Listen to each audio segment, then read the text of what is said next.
అయితే మీరు వివేకానంద గురించి మాట్లాడుకున్నాం మనం. తప్పనిసరిగా మాట్లాడుకోవాలి యువత అనగానే. ఆయన మెంటల్ ఫిట్‌నెస్, ఫిజికల్ ఫిట్‌నెస్ శారీరకంగాను, మానసికంగాను మనం దృఢంగా ఉండాలి అంటారు గదా! మీరు మీ మీ ప్రయాణంలో మీ బాల్యం నుంచి, యవ్వనం నుంచి మీ ప్రయాణంలో మానసికమైన ప్రయాణం కోసం మీరు పుస్తకాలు చదివారు, జ్ఞానాన్ని ఆశ్రయించారు, గురువుల్ని ఆశ్రయించారు. శారీరకమైన దృఢత్వానికి మీరేం జేశారు? మాకు చిన్నతనంలో ఆటలాడుకోవడానికి చాలా విశేషమైన అవకాశం ఉండేదండి. పాఠశాలలో చూస్తే చాలా పెద్ద క్రీడా ప్రాంగణం. నాకు బాగా జ్ఞాపకం. మా చిన్నతనంలో మాకు తెలుగు పాఠం చెప్పేవారు. ఆయన తరచుగా ఓ మాట అనేవారు. "ఒరేయ్! ఆట ఆడుకునేటప్పుడు ఇక్కడ నిలబడి ఔట్, నాట్ ఔట్ అని అరిస్తే అంత దూరం వినపడాలిరా. అలా అరిచి మాట్లాడితే రేపొద్దున్న సభలో 2 గంటలు మాట్లాడినా మధ్యలో మంచినీళ్ళు తాగవురా" అనేవారు. ఆయన ఎందుకనేవారు? ఆయన ఏది దృష్టిలో పెట్టుకున్నారో, ఏ భవిష్యత్తు దర్శనం చేశారో నాకు తెలీదు కానండి. అట్లా హాయిగా ఆడుకునేవాళ్ళం. అంత సంతోషంగా ఆడుకునేవాళ్ళం. ఆ ఆటలు మాకు ప్రత్యేకంగా వ్యాయామము అన్న అవసరం లేకుండానే ఎంతో సంతోషంగా శరీరానికి ఒక రకమైన బలాన్ని ఇవ్వడంలో చక్కగా 4 చోట్లకి ప్రయాణం చేయడానికి, ఓ 2 గంటలు కూర్చుని మాట్లాడడానికి ఇబ్బంది లేని పరిస్థితిని కల్పించాయి. అయితే వయస్సుతో పాటు కాలక్రమంలో శరీరం శిథిలమవుతుందనుకోండి. ఇప్పుడు నాకు కొద్దిగా మోకాళ్ళ నొప్పులొచ్చాయి. అవి కాలంలో రావలసిందే. అదో ఆభరణం కాలంలో రాకపోతే ఆశ్చర్యం గానీ, వస్తే ఆశ్చర్యం లేదు. అవును. కళ్ళజోడొచ్చింది. కానీ ఇంతకాలం నుంచి శరీరం సహకరించింది అంటే దానికి మేము ఆడుకున్న ఆటలు ప్రధానమైన కారణం.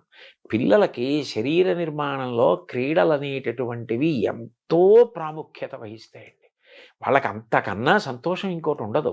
అంటే పిల్లలను, యువతని తీర్చిదిద్దే ఒక బృహత్తరమైన బాధ్యత మీరు తీసుకున్నారు. ప్రభుత్వం గూడా మీకు చాలా గౌరవంగా, ఎంతో ప్రేమగా, వినయంగా మీకది అప్పజెప్పింది. అవును.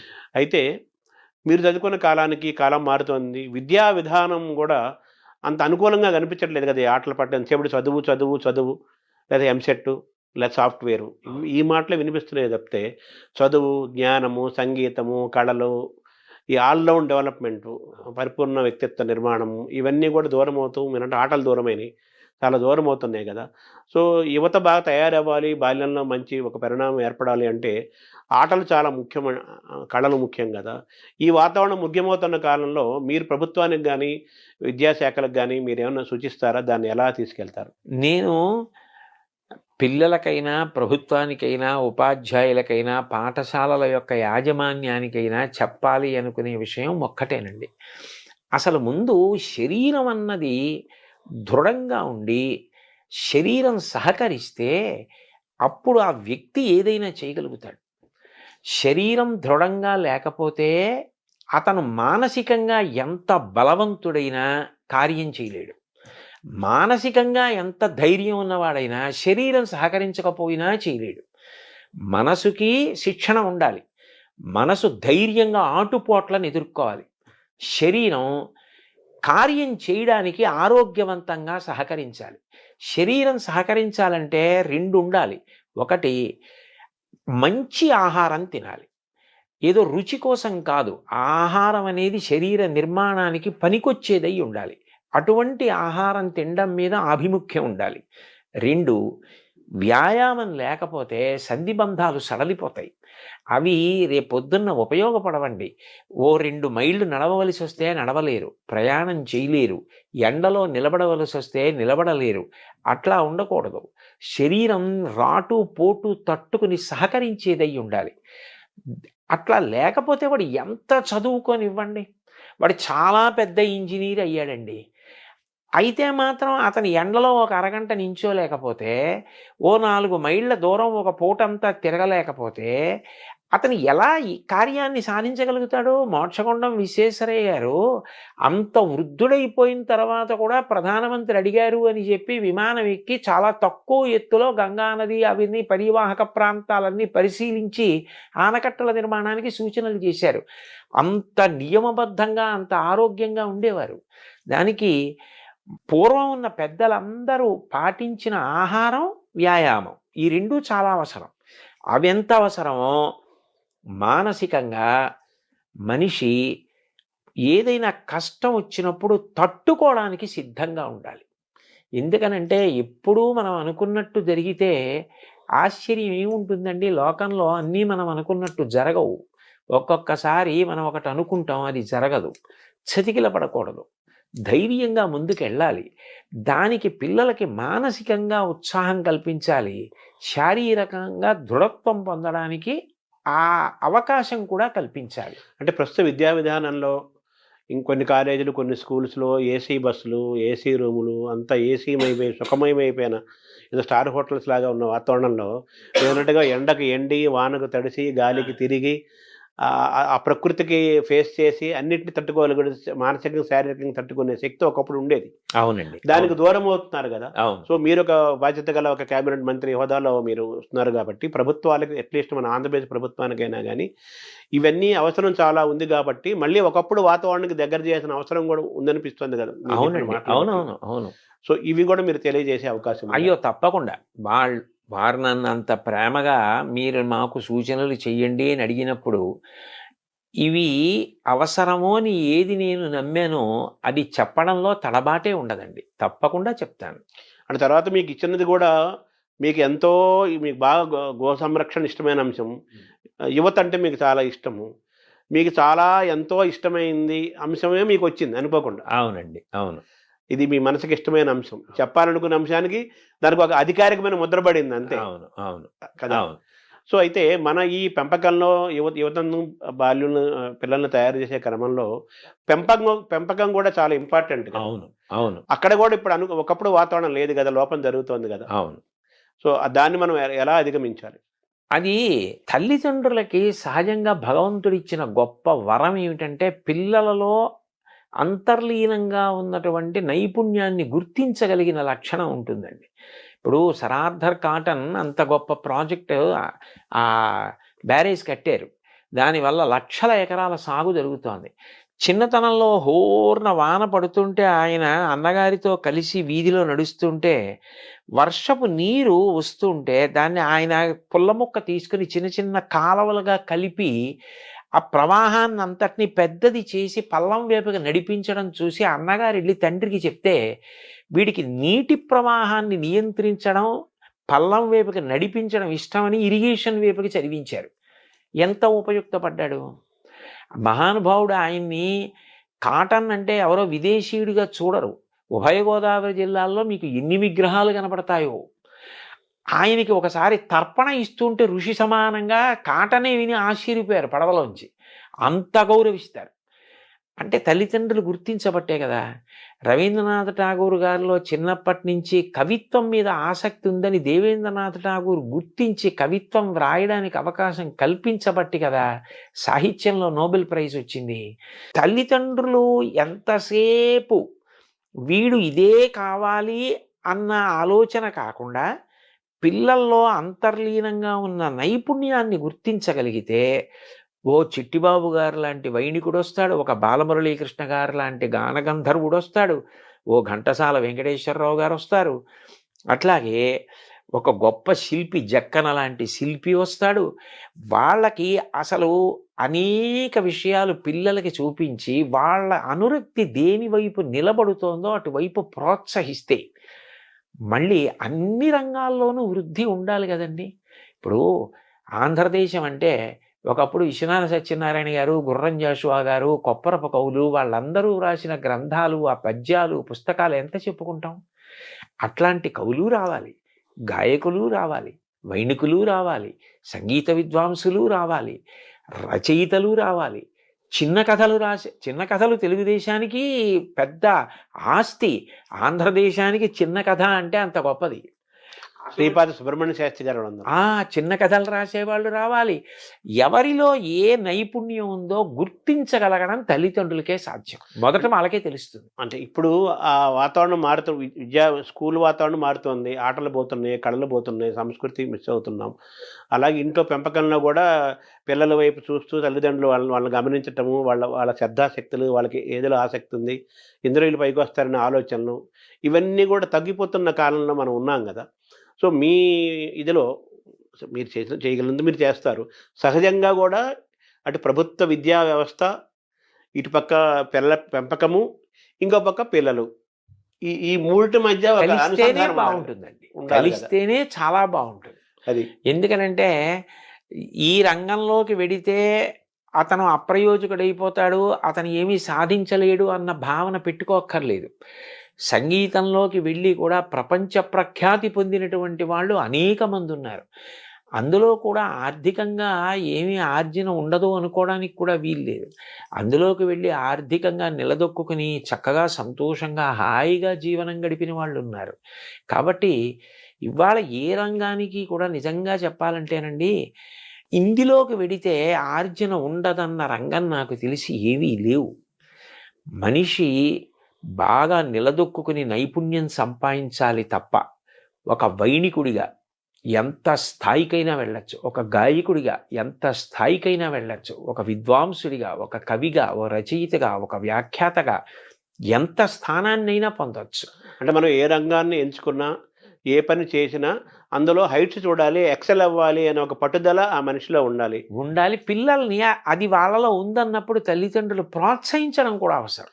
చాలా ముఖ్యం. చాలా ముఖ్యం అండి. స్వామి వివేకానంద అన్నారు కదా, నాకు ఇల్లు ఊడ్చే ఉద్యోగం వస్తే ఎవరు ఊడ్చనంతగా ఇల్లు ఊడుస్తాను అన్నారు. అది కావాలండి. అంత బాగా పిల్లలు ఏది బాగా చేస్తున్నారో వాళ్ళ అనురక్తి ఎటువైపు ఉంది గుర్తించగలిగితే వాళ్ళు అందులో చాలా తేలిగ్గా అల్లుకుంటారు. భగవంతుడు అందరికీ అనేక రకాలైన ప్రజ్ఞ ఇస్తాడు. ఆ ప్రజ్ఞని చంపేయకుండా అది వృద్ధిలోకి వచ్చేటట్టు చేస్తే వాళ్ళు ఏ స్థాయికైనా వెడతారండి. అంటే ఎథిక్స్, వాల్యూస్ దీనికి అడ్వైజర్గా మీరు నియమించబడ్డారు. ఈ ఎథిక్స్, వాల్యూస్ పిల్లలకు బోధించడంతో పాటు తల్లిదండ్రులకు కూడా బోధించాల్సిన అవసరం ఉంది కదా, అదేమైనా చేపడతారు? ముఖ్యం ఒక్కడి నుంచి స్టార్ట్ చేయాలంటున్నారు. తప్పకుండా అది పిల్లలకి చెప్పేటప్పుడే ఇప్పుడు మీరు అడిగిన ప్రశ్నకి జవాబుగా నేను చెప్తున్నది ఏదుందో అది తల్లిదండ్రులందరికీ నేను చేస్తున్న ప్రార్థనే. పిల్లల విషయంలో వాళ్ళకి దేని మీద అనురక్తి ఉందో దాన్ని గమనించండి. ఆ అనురక్తి వైపుకి వాళ్ళని నడిపించడం చాలా తేలిక. అట్లా నడిపిస్తే వాళ్ళు వృద్ధిలోకి వస్తారు. బాబుగారు చిన్నప్పుడు బొగ్గట్టుకుని బొమ్మలు గీస్తే వాళ్ళ అమ్మగారు ప్రోత్సహిస్తే కదూ అంత గొప్ప చిత్రకారుడు అయ్యారు. ఎవరు దేనిలో ప్రఖ్యాతి వహించడానికి అవకాశం ఉందని అనుకుంటున్నారో దాన్ని ప్రోత్సహిస్తేనే వాడు ఆ రంగంలో నిలదొక్కుంటాడు. అంతేగాని ఎంతసేపు నువ్వు ఇదే కావాలి, ఇదే కావాలి, ఇదే కావాలని మోసపోసినట్టుగా కోరుకుంటే వివిధ రంగాలలో ప్రజ్ఞావంతులు ఎక్కడి నుంచి వస్తారండి? అంటే మీరు ఏర్పాటు చేసే సమావేశాలు కానీ లేకపోతే వీటిల్లో క్లాసెస్లో కానీ తల్లిదండ్రులు కూడా మీరు ఆహ్వానించాలి. అయ్యో, అనేక సందర్భాల్లో తల్లిదండ్రుల్ని కూడా కూర్చోపెట్టడం, తల్లిదండ్రులు ఉన్న సభలకి ప్రత్యేకంగా వెళ్ళి మాట్లాడడం కూడా ఉందండి. అట్లా కూడా నేను మాట్లాడిన సందర్భాలు ఉన్నాయి. ఉపాధ్యాయులు, తల్లిదండ్రులు వీళ్ళ యొక్క పాత్ర చాలా ప్రధానమైంది కదా. యువత బాల్యులు మంచి తయారవ్వాలంటే వాళ్ళందరినీ కూడా మీ చేసే వర్క్షాపులు కానీ రేపు భవిష్యత్తులో చేయబోయే కార్యక్రమాల్లో వీళ్ళందరినీ తప్పనిసరిగా తీరాలి, కలిపే ప్రయత్నం మీరు తప్పనిసరిగా చేస్తారు. అయితే ఇప్పుడు ఎథిక్స్, వాల్యూస్ అన్నారు. ఈ మాటలు వినడానికి ఇప్పుడు ప్రస్తుత కాలంలో ఇవి చాలా బరువుగాను, పెద్దగాను, సత్యదూరంగాను అనిపిస్తున్న మాటలు కదా. విలువలు ఏమంటున్నారు, ఎథిక్స్ అమ్ము అది అంటున్నారు. ఇది ఛాలెంజ్గా లేదా? దీన్ని మనం మళ్ళీ సొంతం చేసుకుంటాం? లేదండి, నిజానికి ఎందుకంటే మీరు ఒక్కటి ఆలోచించండి, మిగిలిన ప్రాణులన్నింటికీ కూడా ఒక్కటే ధర్మం, పశుధర్మం అంతే. దానికి నీతి పాటించాలి, నియమం పాటించాలి అని చెప్పలేరు. ఒక పెద్ద పులికి ఆకలేస్తే నిండు గర్భిణి అయి అప్పుడే ప్రసవిస్తున్నటువంటి ఒక లేడిని కూడా చెనకి తింటుంది. అది దాని ధర్మం. దానికి అహింస, దయ బోధించలేరు. మంచి గుణములన్నీ ఉండి తీరవలసింది ఎవరికి అంటే మనిషికి. మీరు ఒక్కటి ఆలోచించండి, నీతి అన్నది ఒక్కటి విడిచిపెట్టేస్తే ఎవరికీ భద్రత ఉండదు. ఎందుకనంటే ఏ క్షణాన ఎవరు ఎవరిని కాటేస్తారో, ఎవరు ఎవరిని మోసం చేస్తారో తెలియని పరిస్థితి ఉంటుంది. అభద్రతాభావం అన్నది ఉండిపోయిన నాడు, శాంతి లేని నాడు, ఎవరు ఎంత చదువుకున్నా, ఎవరు ఎంతంత పదవులలో ఉన్నా దాని వలన ఏది ప్రయోజనం? ఏదీ లేదు. తాను ప్రశాంతంగా ఉండవలసింది, అందరినీ ప్రశాంతంగా ఉంచవలసింది మనిషి ఒక్కడే. ఆ మనిషి అన్ని జీవులు ప్రశాంతంగా ఉండేటట్టు చేయడం నీతిని పాటించడం ద్వారానే. అది పాటించడం వల్ల అంత పెద్ద ప్రయోజనం ఉన్నప్పుడు అది బరువు అవ్వవలసిన అవసరం ఏముంది? ఇప్పుడు నా కూతురుంది.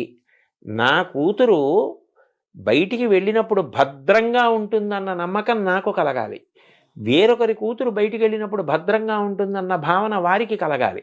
అప్పుడు వారి కూతురి విషయంలో నేను మర్యాదగా ప్రవర్తించాలి. నా కూతురి విషయంలో వారు మర్యాదగా ప్రవర్తించాలి. ఎవరు మర్యాదగా ప్రవర్తించకపోయినా శాంతి లేదు.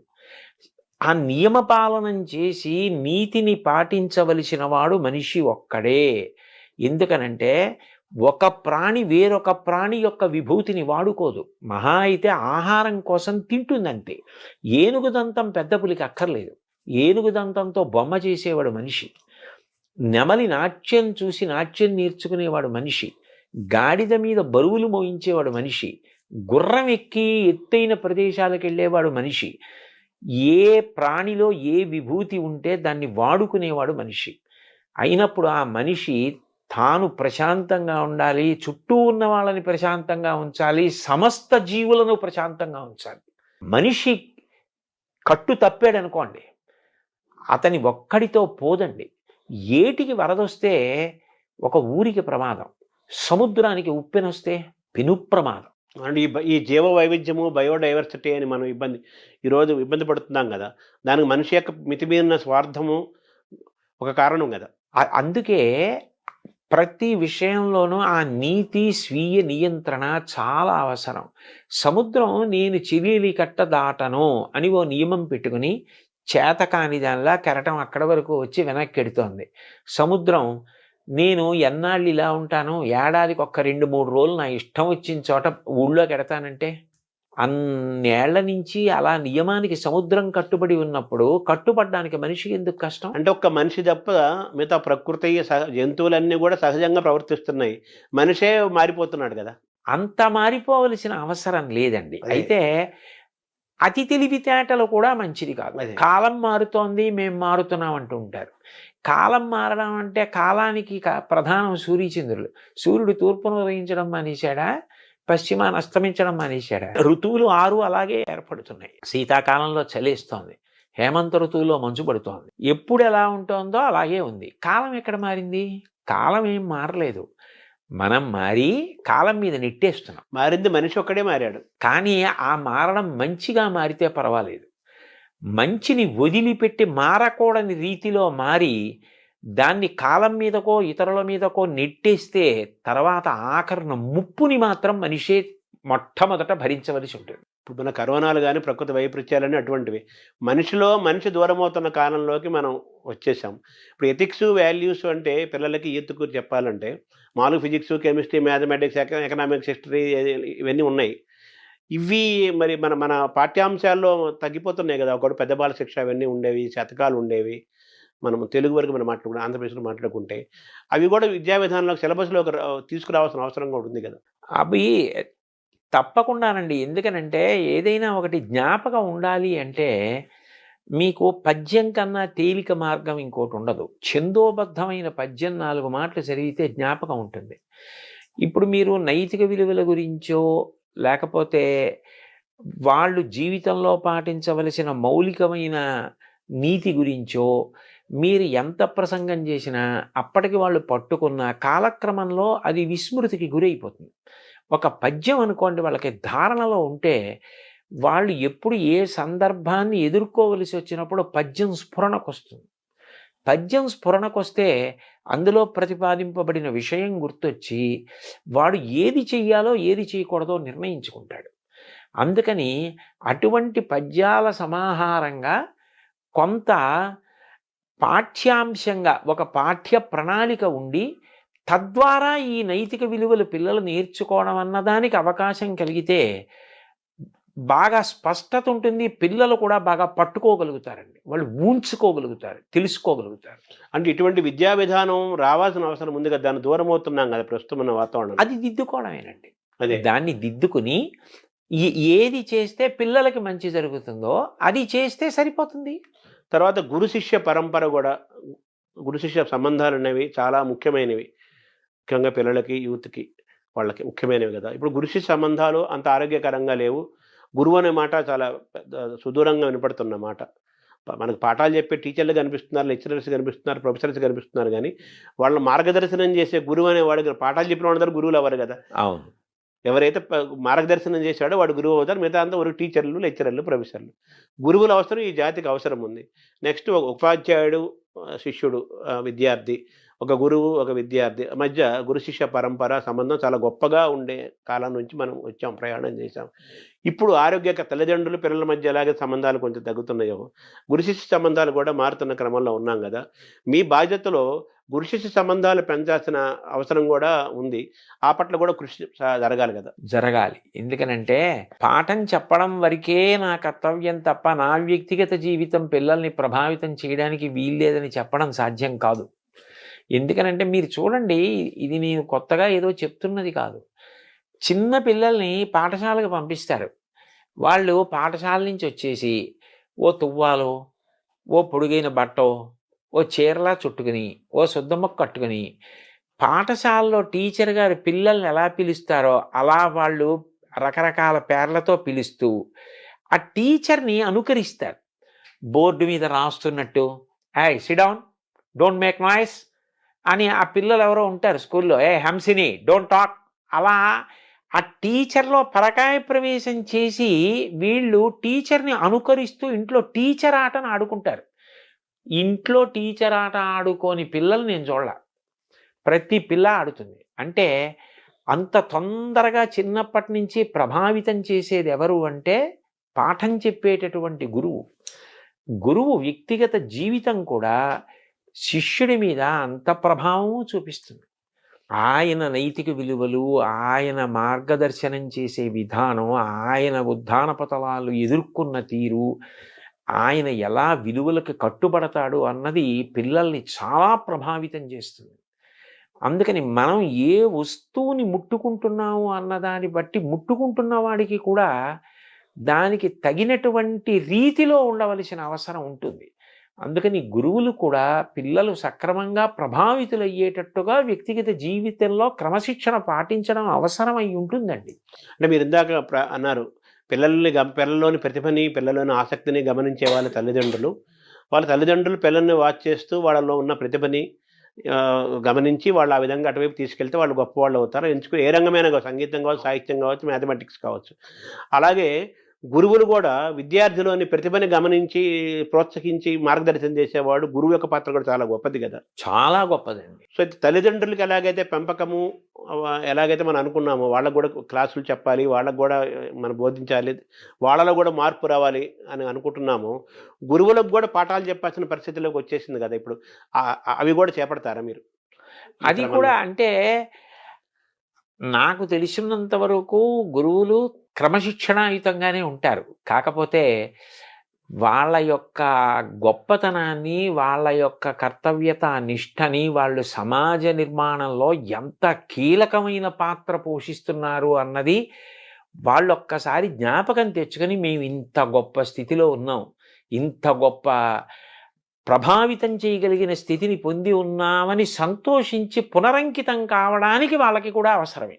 వాళ్ళతో కూడా మాట్లాడడం అన్నది అవసరమై ఉంటుంది. వాళ్ళకి కూడా 4 మంచి మాటలు, అయ్యా మీ వల్ల ఇంత ప్రభావితులు అవుతారు అని చెప్పవలసి ఉంటుందండి. తల్లిదండ్రులు, గురువులు, పిల్లలు అందరికీ మూకుమ్మడిగాను చెప్పాల్సిన అవసరం ఉంది, ఇండివిజువల్గాను చెప్పాల్సిన అవసరం చాలా ఉంటుందండి. అయితే ఒకప్పుడు టీచర్లు కానీ, లెక్చరర్స్ కానీ వాళ్ళ కెమిస్ట్రీయో, ఎకనామిక్సో, హిస్టరీయో, ఇంగ్లీష్ ఆ పాఠాలు ఎంత అవసరమో చెప్తూ అనేక మిగతా అంశాలు, జనరల్ నాలెడ్జి, కళలు, సంస్కృతి, చరిత్ర, మిగతా అంశాలు కూడా చెప్తూ విద్యార్థిని అద్భుతంగా తీర్చిదిద్దే వాతావరణం ఉండేది. నేను మొన్నటి వరకు ఉండేది. ఇప్పుడు కూడా కొంతమంది అక్కడక్కడ ఉంటారు. వాళ్ళు కూడా తగ్గుతున్నారు కదా. సో మళ్ళీ ఆ పూర్వ సంస్కృతి మళ్ళీ వస్తే అది చాలా గొప్పగా ఉంటుందండి. అదే ఆ బహుముఖ ప్రజ్ఞ. ఒక పాఠం చెప్తూ అనుషంగికంగా అనేక విషయాల్ని దాంట్లో ప్రతిపాదించడం చేత విద్యార్థి చాలా ప్రభావితులవుతాడు. అయితే దానికి ఏమవుతుంది అంటే ఉపాధ్యాయుడు నిరంతరం చదవవలసి ఉంటుంది. అనేక విషయాలు తాను తెలుసుకుని నిన్న చెప్పిన పాఠాన్ని ఇవాళ చెప్పవలసి వస్తే నేను ఇంకా అంతకన్నా అందంగా చెప్పడానికి నేను సిద్ధపడాలన్న ఉత్సాహం ఉండాలి. అన్నిటికన్నా అవసరం ఏమిటంటే పాఠం చెప్పేటప్పుడే వాడికి ఆ వింటున్న పిల్లవాడికి క్రమశిక్షణ, తాను పొందుతున్న విద్య వలన సమాజ హితానికి ఉపయోగించాలి తప్ప అది స్వార్థానికి ఉపయోగించకూడదు అన్న ఒక పూనిక కలిగేటట్టుగా చెప్పవలసిన అవసరం ఉంటుందండి. అది చాలా అవసరం. ఎందుకనంటే మీరు చూడండి, ఒక్కొక్క తరగతి దాటుతూ వెళ్ళిపోతున్నాడు అనుకోండి, అతను ఒక పెద్ద పదవిని అధిష్ఠించడానికి సిద్ధపడిపోతున్నాడు. ఇప్పుడు ఆ చదువు అన్నది ఒకటే మీరు ఇచ్చేసి పంపించేశారనుకోండి, అప్పుడు అతను దాన్ని సమాజహితానికి వాడచ్చు, స్వప్రయోజనానికి వాడుకోవచ్చు. అట్లా కాకుండా దీని వలన నీకు అనంత విభూతి కలుగుతోంది, అనంత శక్తి, సామాన్యమైన శక్తి కాదు. దీన్ని నువ్వు సమాజపరం చేయాలి తప్ప దీన్ని నువ్వు స్వార్థానికి వాడుకోకూడదు అన్న విషయం పాఠంతో పాటుగా వెళ్ళిపోవాలి. వెళ్ళిపోతే అది హెచ్చరికగా, అది ఉపదేశంగా తీసుకుంటాడు. చూడండి, ఏష ఉపదేశ ఏష ఆదేశ అన్నట్టు ఉపదేశం ఉండాలి, ఆదేశం ఉండాలి. అందులోని రెండు ఉంటే వాడికి జీర్ణం అవుతుంది. నువ్వు ఇంత గొప్ప వైద్యుడివి అయ్యావు, సమాజ హితం ప్రధానం తప్ప నీవు సంపాదించుకోవడం ప్రధాన ప్రయోజనం కాకూడదు. సంపాదించుకోవద్దని ఎవ్వరనరు, కానీ ప్రధాన ప్రయోజనం కాకూడదు. ఒక ఇంజనీర్కి అంతే, ఒక టీచర్కి అంతే, ఒక ఉద్యోగికి అంతే. ఎంత గొప్ప స్థితికి వెడుతున్నాడో అంతగా సమాజ హితాన్ని చూడడం అలవాటు కావాలి. ఆ కోణం రావాలండి. ఈ ప్రయాణంలో జాతి నిర్మాణంలో, సంస్కృతి యొక్క పరిరక్షణలో, వికాసంలో భాష యొక్క పాత్ర, ప్రభావం దాని చాలా పెద్దది, గొప్పది, ముఖ్యమైనది కదా. ఇప్పుడు మనకు తెలుగు భాష దూరం అవుతుంది. మన విద్యా విధానంలో అంతా ఇంగ్లీష్ మీడియం వస్తుంది, తెలుగు దూరం అవుతుంది. సో తెలుగు భాషని నిలబెట్టుకోవటం, కాపాడుకోవటం చాలా ముఖ్యం కదా. అది కూడా చాలా బాధ్యతాయుతమైన అంశం కదా. దాన్ని ఎలా చూడాలి? అప్పుడు తెలుగుకి సంబంధించినంత వరకు ఏ నైతిక విలువలు, నీతి, నియమం, క్రమశిక్షణ ఇలాంటివి మీరు బోధించాలనుకుంటున్నారో అవి తెలుగులో చెప్పడం వల్లే బాగా మనిషిలోకి ప్రవేశించే అవకాశం ఉంటుంది. ఎందుకనంటే అది మాతృభాష కదండి. ఇప్పుడు ఆంగ్ల భాష వద్దు అని చెప్పడం కూడా సాధ్యం కాదు. కానీ రెండింటికి కూడా సమాన గౌరవం ఉండాలి. ఎందుకంటే ఇంగ్లీష్ అనేటటువంటిది భార్య, తెలుగు అన్నది తల్లి. ఒక వ్యక్తి సంతోషంగా ఎప్పుడు ఉంటాడు, ఇంటికి వచ్చేటప్పటికీ తల్లి, తన భార్య హాయిగా కలిసిమెలిసి ఉన్నారనుకోండి, సుఖంగా ఉంటాడు. నీకు తల్లా భార్య అంటే ఏం చెప్తాడు? తల్లి ఉండాలి, భార్య ఉండాలి. ఇద్దరూ అన్యోన్యం ఎంతో ప్రేమగా ఉన్నప్పుడే ఆయన సంతోషంగా ఉంటాడు. ఇంగ్లీష్ అన్నది తాను ఇంకా ఇంకా వృద్ధిలోకి రావడానికి, ఇంకా ఎక్కువ గ్రంథాలు చదువుకోవడానికి, తాను బాగా పరిఢవిల్లడానికి ఉపయోగపడాలి. తెలుగు అన్నది మౌలికంగా తను ఎక్కడ పుట్టాడు, ఆ సంస్కృతి ఏమిటి, ఆ సంస్కృతిని నిలబెట్టుకోవడానికి, తను ధరించడానికి, అందులో ఉన్న వాంగ్మయం, దానికి ఉన్న కళలు, వాటిని పోషించుకోవడానికి అది అవసరం. ఒక తెలుగువాడిగా పుట్టినవాడు తెలుగు సంస్కృతిని పోషించుకోవాలి. సంస్కృతి పోయిందనుకోండి, అర్థమే లేదు, మూలమైపోయినట్టు. ఆ సంస్కృతిలో భాష భాగం కదా, ప్రధానమైన భాగం. కాబట్టి తెలుగు అనేటటువంటిది ఈ నైతిక విలువల బోధనకి తెలుగులో ఉంటే పిల్లలకి తేలికగా అర్థం అవుతుంది. ఇప్పుడు మీరు ఆంగ్ల భాషలో ఏదో వేమన శతకం చెప్పడం కన్నా, ఆంగ్ల భాషలో సుమతీ శతకం చెప్పడం కన్నా, సుమతీ శతకాన్ని తెలుగులో చెప్పడం ఎంత తేలిగ్గా ఉంటుంది. సుమతీ శతకం తెలుగులో చెప్పు, షేక్స్పియర్ గురించి ఇంగ్లీష్లో చెప్పు, ఎవరు కాదంటే కబీర్ గురించి హిందీలో చెప్పు. అందుకని నీతి, నియమం ఇలాంటివి చెప్పవలసి వచ్చినప్పుడు తెలుగులో చెప్పడమే అందం. అంటే 1వ తరగతి నుంచి ఇంటర్మీడియట్ వరకు సరే ఇంగ్లీష్ అవసరము, సమాజం, ఉద్యోగము అవసరం, ఎవరు కాదంటం లేదు. అదేం కొత్త విషయం ఏం కాదు. ఇంగ్లీష్ ఏం తెలుగు వాళ్ళకి కొత్తదేం కాదు. సర్వేపల్లి రాధాకృష్ణన్ ఆయనకంటే ఎవరున్నారు గురువు? ఆయనకి అంత ఇంగ్లీష్ వచ్చు, తమిళ వచ్చు, చాలా భాషలు వచ్చు కదా. పివి నరసింహరావు ప్రధానమంత్రిగా చేశాడు, ఆయనకి ఎన్ని భాషలు వచ్చు. ఎన్ని భాషలే నేర్చుకోవాలి, కానీ మన తల్లి భాషను కాపాడుకోవాలి. మీరు ఎథిక్స్ అవన్నీ బాగా చేరాలంటే మాతృభాషలన్నీ బాగా చేరతాయి. కాబట్టి కనీసం 1వ తరగతి నుంచి ఇంటర్మీడియట్ వరకు తెలుగు కంపల్సరీగా ఒక సబ్జెక్టుగా ఉండాలి. మీరు అన్నట్టుగా ఎథిక్స్, వాల్యూస్ బాగా చేరాలి అంటే తెలుగు మాతృభాష, ఏ భాష అయితే ఆ భాష, మన తెలుగు కాబట్టి తెలుగు తప్పనిసరిగా ఉండాలి అనేది మీరు చెప్పే అంశం. సో ఆ విధంగా కూడా మీ కృషి చేస్తారు, ప్రభుత్వానికి ఈ విషయాలు కూడా తెలియజేసే ప్రయత్నం చేస్తారు. అయితే ఆరోగ్యం కూడా చాలా ఇంపార్టెంట్. మీరు ప్రారంభం అన్నారు ఫిట్నెస్ గురించి, దృఢత్వం.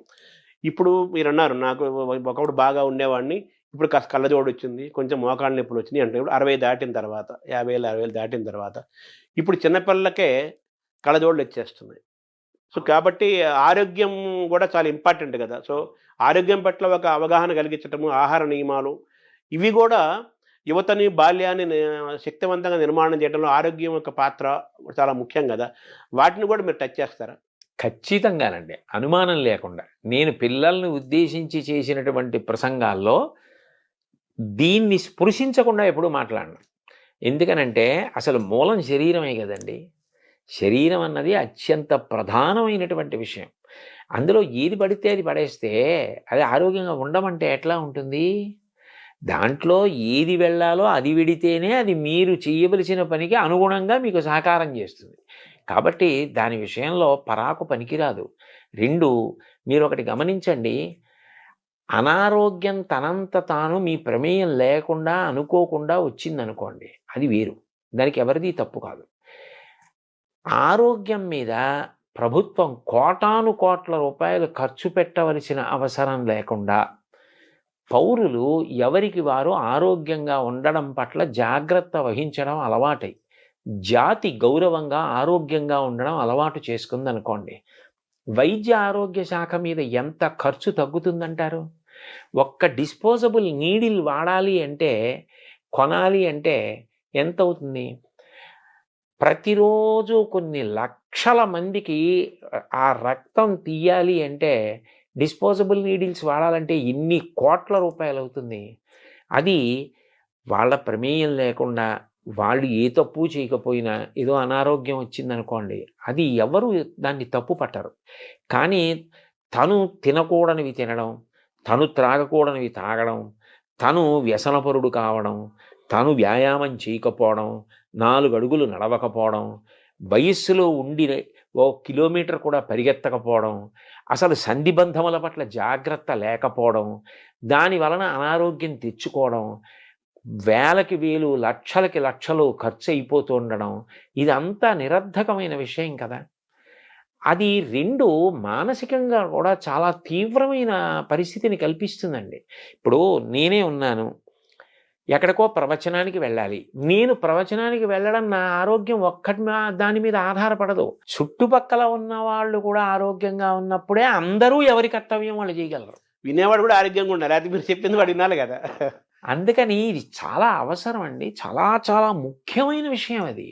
సో విద్యాశాఖ, సాంస్కృతిక శాఖ, క్రీడా శాఖ, ఇన్ని శాఖల మధ్య సమన్వయం చేసుకుంటూ వెళ్ళాలి మీరు. అంత బాధ్యత గల పాత్రలోకి మీరు పోషించాల్సి వస్తుంది. అంటే నేను పోషించడం అంటే సలహా చెప్పడం వరకు, మీ వరకు మీ మనసులో ఒక ప్రణాళిక అది అక్కడ వరకు. ఇవి అన్నీ కూడా విద్యార్థుల విషయంలో అత్యంత అవసరమైన విషయాలండి. నా వరకు నాకైతే విద్య నేర్పుట అన్న మాటలో పిల్లాడికి చదువు చెప్పడం, పుస్తకాల్లో ఉన్న విషయం చెప్పడం ఒక్కటి కాదు అని నేను బాగా నమ్ముతాను. ఒక పిల్లవాడు శారీరకంగా పెరగడం, మానసికంగా పెరగడం, నీతి నియమాలు తెలిసి ఉండడం, భగవంతుడు వాడికి ఏ తెలివితేటలు ఇచ్చాడో ఆ తెలివితేటల్లో వాడు చాలా బాధ్యత కలిగిన పౌరుడు కావడం. విద్య, ఆరోగ్యము, క్రీడలు, కళలు, చరిత్ర, సంస్కృతి, మానసిక, శారీరక, సామాజిక అన్ని రకాల వైభవాన్ని వాడు పొందాలి. పొందితే అమ్మో, లేకపోతే తరం మారేటప్పటికీ దేశం ఇంకా ఉన్నతిని పొందాలి. కానీ దేశం పతనం వైపుకి వెడితే ఎక్కడో తేడా జరుగుతోంది, ఎక్కడో దోషం జరుగుతోందని గుర్తు కదండి. ఆ విషయంలో ఎంతో జాగ్రత్త తీసుకోవలసిన అవసరం ఉంది కదా. సో ఇన్ని శాఖల మధ్య సమన్వయం జరగాలి, ఉండాలి. అది మనం చేసేది కాదు. అన్ని సమన్వయాలు మనం చేయలేము. ప్రభుత్వం మనం ఎంతవరకు అంటే దీని అవసరాన్ని మనం నమ్మినదేదో అది త్రికరణ శుద్ధిగా చెప్పడం వరకు మన కర్తవ్యం. ఈ క్రమంలో ప్రభుత్వము, ప్రజలు ఇద్దరూ భాగస్వామ్యం ఇవ్వాలి కదా. కేవలం ప్రభుత్వం కాదు కదా, ప్రజలు అవ్వాలి కదా. ఇందులో సంకుచిత దృష్టి వదిలిపెట్టాలండి. ఎంత వదిలిపెట్టాలి అంటే, చాగంటి కోటేశ్వరరావు గారు ఇవాళ ఏదో పదవిని ఆశించి వెళ్ళిపోయాడు, ఇలాంటి అక్కర్లేని ఆలోచనల కన్నా ఆయన వయసుని ఆయన దృష్టిలో పెట్టుకుని పిల్లలకి 4 మంచి మాటలు చెప్పడం కన్నా, 4 పిల్లలకి నా జీవితం పనికొస్తే, నా శ్వాస పనికొస్తే అంతకన్నా నాకు సంతోషం ఏమిటని వెళ్ళాడని అర్థం చేసుకోగలిగిన విషయంగా ఇతరులు కూడా జాగ్రత్త పడాలి. అందరూ సంకుచిత బుద్ధిని విడనాడి పిల్లల విషయంలో మాత్రం చేతులు కలిపి ఒకటిగా నిలబడితేనే జాతి నిర్మాణం జరుగుతుంది. అంటే ఒకప్పుడు మనం తల్లిదండ్రుల గురించి మాట్లాడుకున్నాము, గురువుల గురించి మాట్లాడుకున్నాము. ఒకప్పుడు మనకు అమ్మమ్మలు, బామ్మలు, పెద్దవాళ్ళు భారత, భాగవత, రామాయణ కథలు చెప్పేవాళ్ళు. అది కూడా మనం దూరం అవుతున్నాం కదా! సో, వాళ్ళని కూడా మనం ఇన్వాల్వ్ చేయాలి. తాతల్ని, అమ్మమ్మల్ని, నాయనమ్మల్ని కూడా. అయ్యో! అసలు నిజానికి నా దృష్టిలో అయితే తాతగారి పక్క మనవడికి విశ్వవిద్యాలయం. అదే. తాతగారు మనవడిని పక్కన పడుకోబెట్టుకుని వాణ్ణి గుండెల మీద జోకొడుతూ తాతగారు చెప్పినటువంటి కథలే ఉన్నాయో మనవడికి జీవితాంతం జ్ఞాపకం ఉండిపోతాయి. ఆయన అనుభవజ్ఞుడు, జీవితంలో ఎన్నో ఎత్తుపల్లాలు చూసినవాడు. అటువంటి తాత పక్కన పడుకుని తాతగారు చెప్పిన మాటలు వినడం మనవడికి జీవితంలో గొప్ప అదృష్టం. తాతగారు చెప్పిన మాటలు వినాలి, తాతగారి పక్కన కూర్చోవాలి, నాయనమ్మ పక్కన కూర్చోవాలి. ఎందుకు వచ్చాయండి రామాయణ, భారత, భాగవతాలు? అవన్నీ ఏవో సంకుచితమైనవి అని అనుకోకూడదు. పొగట్టకి లొంగిపోయి ఎంత శక్తి ఉన్నవాడైనా శల్యుడు ఏమైపోయాడు? ఆనాడు భారతదేశంలో కృష్ణుడు ఎంత గొప్ప సారథో శల్యుడు అంత గొప్ప సారథి. కానీ పొగట్టలకి లొంగిపోయి చిట్ట చివరికి శల్య సారథ్యమన్న అప్రతిష్ట తెచ్చుకున్నాడు. నీకు ఎంత శక్తి ఉన్నా పొగట్టలకి లొంగిపోయే బలహీనత ఉంటే అలా అయిపోతావనడానికి ఇంకా శల్యుడి కన్నా ఉదాహరణ ఎవరుంటారు? ఎలా మహాభారతం పనికిరాని గ్రంథమైంది? ఏది ఎవరికి ఎంతవరకు అవసరమో అంతవరకు దాన్ని అంత అందంగా చెప్పడంలో కృతకృత్యులం కావాలి. అంతేగాని ప్రతిదాన్ని విమర్శించడంలో, ప్రతిదాన్ని తక్కువ చేయడంలో మనం గొప్పవాళ్ళం అయిపోతామా? అవం. సమస్యకు పరిష్కారం కావాలి కానీ సమస్యను మళ్ళీ మాట్లాడుకోవడం. పిల్లల విషయంలో పిల్లలకి ఏది చెప్పి ఎలా చెప్తే వాళ్ళు వృద్ధిలోకి వస్తారన్నది చాలా ప్రధానం. వాడు నీతి నియమాలు పాటించాలి. వాడు మంచి విద్యార్థిగా తయారైతే తల్లిదండ్రులకి బాసట, అన్నదమ్ములు, అక్క చెల్లెళ్ళు, ఆ వీధిలో ఉన్నవాళ్ళు, ఆ ఊళ్ళో ఉన్నవాళ్ళు, ఆ దేశంలో ఉన్నవాళ్ళు, ప్రపంచం ఎంత సంతోషిస్తుందండి ఒక్క వ్యక్తి అలాంటి వాడు తయారైతే. ఇక అలా కానీ ఒక రాష్ట్రంలో విద్యార్థుల పట్ల కర్తవ్య దీక్షతో నడిపించగలిగితే, ప్రయత్నం చేస్తే నా నమ్మకం ఏంటంటే పిల్లలు వింటారు. అది నా నమ్మకం. సో, మీ జీవితాన్ని తరచు చూసుకుంటే నేను ఒక మంచి బాలుడుగా, మంచి యువకుడుగా, మంచి విద్యార్థిగా, మంచి ఉద్యోగుడుగా, మంచి శ్రోతగా, మంచి పాఠకుడుగా, మంచి ఉపన్యాసకుడుగా ఉండటం వల్ల నాకింత గుర్తింపు వచ్చింది అనే ఒక భావన మీకు కలుగుతుంటుంది. అంటే గుర్తింపు వచ్చింది అన్న భావన కన్నా నేను అనుకునే విషయం ఏమిటంటే, ఋషిప్రోక్తమైన వాంగ్మయానికి కాలదోషం లేదన్నది నిరూపింపబడింది అనిపిస్తూ ఉంటుంది. ఎందుకనంటే నేను చాగంటి కోటేశ్వరరావు గారు అనేటప్పటికీ ఓ పంచి కట్టుకుని, ఓ ఉత్తరీయం వేసుకుని ఏదో రామాయణమో, భారతమో, భాగవతంలో చెప్తున్నటువంటి వ్యక్తి అని లోకంలో ఒక ముద్ర. నేను ఉద్యోగానికి వెళ్ళినప్పుడు ప్యాంటు షర్టు వేసుకునేవాడిని. నేను ప్యాంటు చొక్కాతో ఎప్పుడైనా ఎక్కడైనా కనపడ్డాను అనుకోండి, చాలామంది నన్ను చూసి మిమ్మల్ని గుర్తుపట్టలేకపోయామండి, మీరు ప్యాంటు చొక్కాతో ఉన్నారు ఇవాళ అంటారు. అంటే చాగంటి కోటేశ్వరరావు అంటే ఓ పంచె కట్టుకుంటాడు, రామాయణం చెప్తాడు. అంటే ఇవాళ రామాయణ, భారత, భాగవతాల ద్వారా వాళ్ళు ప్రయోజనం పొందిన కారణం చేతనే నాకు గుర్తింపు వచ్చింది. నేను రామాయణము మానవీయ సంబంధములు అని విశాఖపట్నంలో ప్రవచనం చేశానండి. భార్యాభర్తల యొక్క అనుబంధం గురించి నేను మాట్లాడాను. రామాయణంలో ఎలా ప్రతిపాదించారన్నది చెప్పా. దాన్ని శ్రీ వెంకటేశ్వర భక్తి ఛానల్ ప్రత్యక్ష ప్రసారం చేసింది. ఆ తర్వాత ఎంతమంది విడాకుల కోసమని చెప్పి న్యాయస్థానాల్లో దరఖాస్తులు చేసుకున్న దంపతులు కూడా తిరిగి కలుసుకున్నారు. విడాకులు తీసుకున్న వాళ్ళు కలుసుకున్నారు. ఇది గొప్ప ప్రభావం కదా. అంటే రామాయణానికి కాలదోషం లేదు కదా. అంటే ఆ మాటకి అంత గొప్ప కావ్యాన్ని నిర్మాణం చేశాడు. అది ప్రాతిపదిక ఉంటే కదా అసలు మనం మాట్లాడడం. అది ఎంత బాగా రాశారు, ఎంత గొప్ప విషయాలు అని నాకు ఆనందం కలుగుతుంది. అవి ఈ జన్మలో భగవంతుడు వాటిని ముట్టుకోవడానికి, వాటిని చదువుకోవడానికి, వాటి మీద అంత నమ్మకం కలగడానికి, అంత నమ్మకంతో చెప్పడానికి నాకు ఒక ధృతిని ఇచ్చాడని సంతోషిస్తూ ఉంటానండి. మీరు మీ జీవన విధానం అంతా మీకు తెలిసింది, మీ జీవితం మీకు తెలిసింది. అవును, మీకంటే ఎవరికి ఎక్కువ తెలియదు. అవును. కానీ నేను ఇటువంటి వాతావరణం నుంచి వచ్చిన వాడిని ఈరోజు మంత్రి హోదాతో ఒక పదవి నాకు అనౌన్స్ చేశారు అనగానే రాష్ట్ర ప్రభుత్వం ఏమనిపించింది సార్ ఫస్ట్ వినగానే? అయితే మీరు వేసిన ప్రశ్న చాలా గంభీరమైన ప్రశ్న వేశారు నన్ను. ఇందులో నేను మీతో ఏ అరమరిక లేకుండా ఒక విషయం ప్రస్తావిస్తాను. నాకు ఈ పదవి ఇచ్చినప్పుడు నన్ను మొట్టమొదట అందరూ అడిగింది ఏమిటంటే, "మీరు దీన్ని తీసుకుంటున్నారా?" అని అడిగారు. నేను తీసుకుంటున్నాను అని చెప్పాను. వెంటనే నన్ను అడిగిన ప్రశ్న ఏంటంటే, "మరి మీకు గతంలో తిరుమల తిరుపతి దేవస్థానంలో ఇస్తే మీరు ఎందుకు తీసుకోలేదు?" అని అడిగారు. ఇప్పుడు ఒకటి తీసుకోవడం, ఒకటి తీసుకోకపోవడం అన్నది కేవలం మన వ్యక్తిగత అభిప్రాయం ఒకదాని మీదే ఉండదండి. నేను ఇదే ముఖ్యమంత్రి గారు చంద్రబాబు నాయుడు గారు నాకు ఒకప్పుడు ఇలాగే సలహాదారు పదవి ఇచ్చారు. ఎంతో గౌరవంగా ఇచ్చారు. కానీ నేను అప్పుడు తీసుకోలేదు. కారణం ఏమిటంటే, నేను భారత ఆహార సంస్థలో ఇంకా పదవీ విరమణకి దగ్గరికి వెళ్ళిపోయాను. ఆ సందర్భంలో ఇంక నాకిప్పుడు మారి ఇంకొక చోటుకెళ్ళి మళ్ళీ ఇక్కడ పదవీ విరమణ చేయడానికి కాగితాలు పెట్టుకోవడం ఇవి ఇబ్బందొచ్చేస్తుందని నేను ఆ సమయంలో వెళ్ళలేదు. వెళ్ళకుండా నేను ఉండిపోయాను. ఆ పదవి నాకు వద్దండి అని చెప్పేశాను. రెండవసారి నాకు జగన్మోహన్ రెడ్డి గారు ముఖ్యమంత్రిగా ఉన్న కాలంలో తిరుమల తిరుపతి దేవస్థానం ధర్మ ప్రచార పరిషత్తుకి సలహాదారుగా ప్రకటించారు. ప్రకటిస్తే నేను అప్పుడు వద్దని చెప్పాను. ఎందుకు చెప్పానంటే, అప్పటికి నాకు 7, 8 నెలల వరకు కూడా ఈ ఉపన్యాసాలకి నేను తేదీలు ఇచ్చేసి ఉన్నాను. అది ఒక్కొక్క సబ్జెక్ట్ ఏమవుతుందంటేనండి, 30 రోజులు అలా చెప్పే ఉంటాయి. అవి చాలా పెద్ద పెద్ద సబ్జెక్ట్స్ చెప్పవలసినవి ఉన్నప్పుడు ఇంకా ఖాళీ ఉండదు. అప్పుడు నేను ఒక సమావేశం పెడితే వెళ్ళలేను. నాకే తెలుసు ఆ విషయం. నేను అది కూడా ఎక్కడో ఉంటాను. అనంతపూర్‌లో 4 రోజులుండి సమావేశాలు చెప్పి అక్కడి నుంచి బళ్ళారి వెళ్ళొచ్చు, లేకపోతే శ్రీకాకుళం వెళ్ళొచ్చు. ఈ పక్కనే వెళ్ళాలని నియమం ఏమి ఉండదు. అప్పుడు అకస్మాత్తుగా ఓ సమావేశం పెట్టి మీరు రండి అంటే నేను రాలేనండి అని చెప్పాలి. ఇప్పుడు దేనికి తీసుకున్నట్టు ఆ పదవి? నేను వెళ్ళలేనన్న విషయం నాకు తెలుసు. వాళ్ళు నన్ను అడిగింది ఏమిటి? సలహా చెప్పండి ఏదైనా అని అడిగారు. నేను ఏం చెప్పానంటే, దానికి నాకు పదవి వద్దండి. కారణం ఏమంటే, నేను ఇంత ఒత్తిడిలో ఉన్నాను, నేను రాలేను సమావేశాలకి.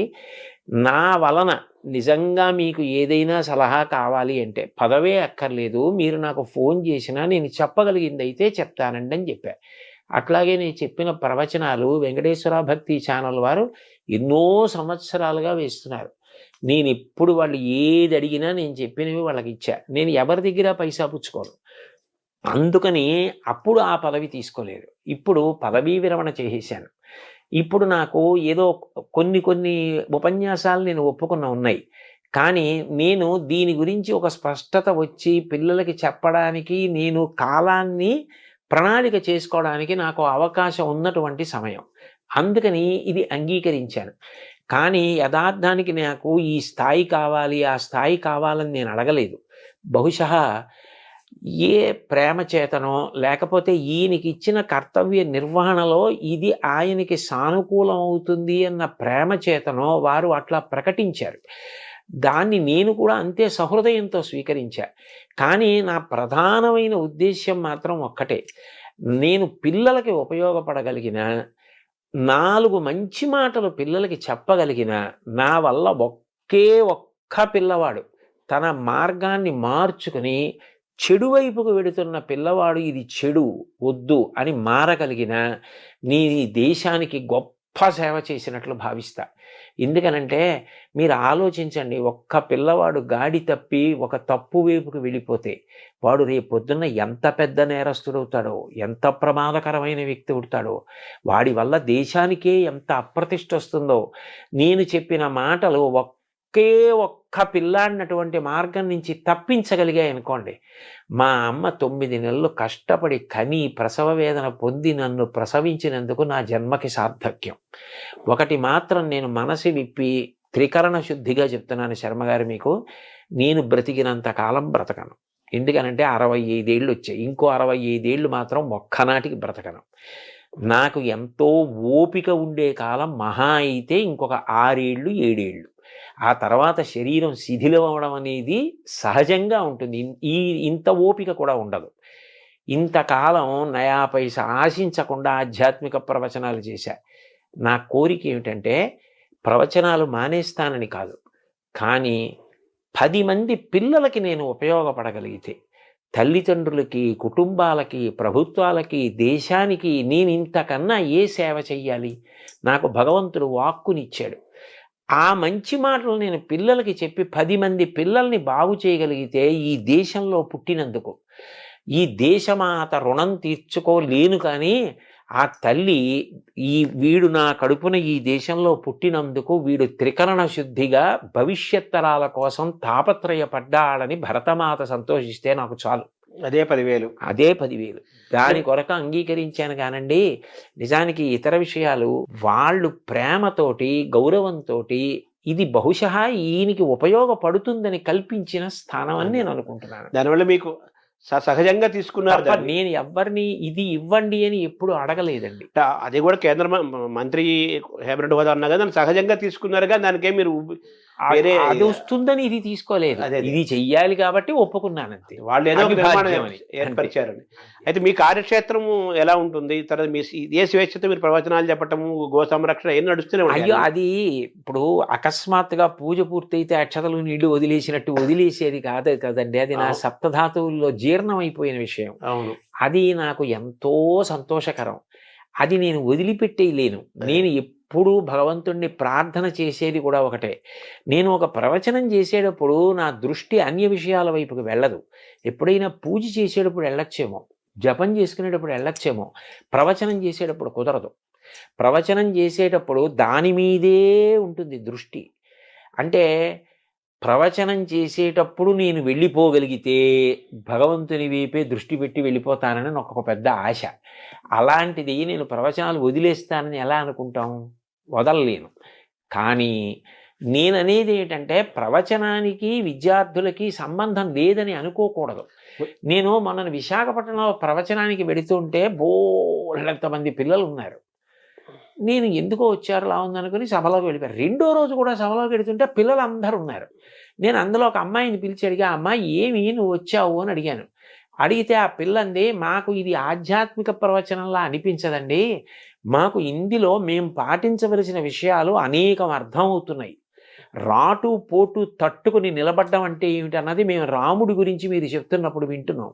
ఏ వయసు అమ్మాయి తరపున? ఆ అమ్మాయి ఆ పక్కనే గాయత్రి ఇంజనీరింగ్ కాలేజ్ అని అందులో చదువుకుంటున్నటువంటి పిల్ల. అంటే ప్రవచనంలోనే అంతర్భాగంగా వాళ్ళు ఏరుకోగలుగుతున్నారు. ఎవరికి కావలసింది వాళ్ళు ఏరుకుంటున్నారు. అప్పుడు ప్రవచనం మాత్రం పిల్లలకి పనికొచ్చేది కాదని ఎలా అనగలరు? దానికి ప్రవచనం అవుతుంది అంతే కదా. అందుకని చెప్పి అది నడుస్తుంది, ఇది నడుస్తుంది. కానీ కేవలం పిల్లల కోసమని ప్రభుత్వ పరంగా నాకున్న ప్రయోజనం ఏమిటంటేనండి, ప్రభుత్వానికి ఒక శక్తి ఉంటుంది. పిల్లలందరినీ కూర్చోపెట్టగలదు, ఉపాధ్యాయుల్ని కూర్చోపెట్టగలదు, తల్లిదండ్రుల్ని కూర్చోపెట్టగలదు. ఎక్కడైనా సమన్వయంలో మనం ఈ మార్పు చేద్దాం, ఇది బాగుంటుంది అనిపించింది అనుకోండి, చెయ్యగలదు. వాళ్ళది సార్వభౌమాధికారం. అప్పుడు నేను ఈ దేనికోసం ప్రయత్నిస్తున్నానో అది సాధించడం తేలిక. అంటే మనం అనుకున్న విద్యా నిర్మాణం పని చేయగలదు. వాళ్ళ చేతిలో వ్యవస్థలు ఉంటాయి. తర్వాత వాళ్ళు జీవో తీసుకొచ్చి పాలసీస్ తీసుకొచ్చేసి అన్ని విద్యా విధానం అన్ని మార్పులు చేర్పులు చేయగలుగుతారు. ఇలాంటి వాతావరణం ఉంటే మంచి విద్యార్థులు తయారవుతారు, మంచి యువత తయారవుతారు అని చెప్తే మీరు చేయడానికి వాళ్ళకి గవర్నమెంట్ కాబట్టి అది అవకాశం ఉంటుంది. అందుకని నేను ఆ పదవిని స్వీకరించడానికి కారణం అండి. మీ కార్యక్షేత్రం ఎక్కడ ఉంటుంది? నేను ఎక్కడ ఉంటే అదే కార్యక్షేత్రం. అంతే, ఈ స్వేచ్ఛ మీదే. అంటే ఎందుకనంటే నేను ఎప్పుడు ఎక్కడ మాట్లాడుతున్నా ఇది మాత్రం మరింత బాగా గుర్తు పెట్టుకుని ఉంటాను. ఎందుకంటే సభలో 10 మంది పిల్లలున్నా పిల్లలకి పనికొచ్చే మాట కూడా కలపడానికి ప్రయత్నం చేస్తూనే ఉంటాను. అప్పుడు నేను ఎప్పుడు ఎక్కడ ఏది మాట్లాడుతున్నా నాది కార్యక్షేత్రంగానే మాట్లాడుతూ ఉంటాను. సో మీలో ఉన్న ఆనందాన్ని గమనిస్తుంటే ఏదో స్కూల్ కొత్త పుస్తకాలు గురిస్తే పిల్లవాడు ఎంత ఆనందపడతాడో అలాగా మీరు నాకు చాలా ఇష్టమైన పనికి మీకు బాగా దగ్గర అవుతున్నాననే ఒక ఆనందం మీరు నాకు అనిపిస్తుంది. చాలా సంతోషం శర్మ గారు. మీతో నేను మనసు విప్పి ఈ సందర్భంలో ఒక విషయం చెప్తా. సాధారణంగా ప్రవచనాలకి పిలిచేవాళ్ళు ఏదో రామాయణం చెప్పండి, భారతం చెప్పండి, భాగవతం చెప్తానంటారు. నేను అంత సంతోషంగా చెప్తా. కానీ పిల్లలకి చెప్పడానికి అన్న కోరిక తీరాలని నేను పదవీ విరమణ చేసేసిన తర్వాత ధర్మవర్ధిని అని ఒక సంస్థని పెట్టి నేను ₹1,00,000 ఇచ్చాను ఆ సంస్థకి. ఇచ్చే ఆ సంస్థ పని ఏమిటంటే పిల్లలను ఉద్దేశించి మాట్లాడడం. దానికోసం ఒక పుస్తకం కూడా తయారు చేసి శ్రీకాకుళంలో డాక్టర్ హర్షవల్లి గారని నాకు సోదరీ సమానురాలు, ఆవిడ దగ్గర ఆ పుస్తకాన్ని ఆవిష్కరించి పిల్లలకు ఉచితంగా ఇచ్చి వాళ్ళకి శిక్షణా తరగతులు నడిపాం. అంటే ఇవాళ ఇందులోకి వెడుతున్నాననే కాదు, పదవీ విరమణ 2018లో చేసినప్పటి నుంచి నాకు ఈ ఆధ్యాత్మిక ప్రవచనంతో పాటు పిల్లలకి ఏదో చెయ్యాలి, పిల్లలకి మంచి చెప్పాలని ఏదో తాపత్రయం అండి. అందుకని ఇప్పుడు అది నాకు మరింత తేలిక కదూ. అందుకని సంతోషంగా అంగీకరించాను.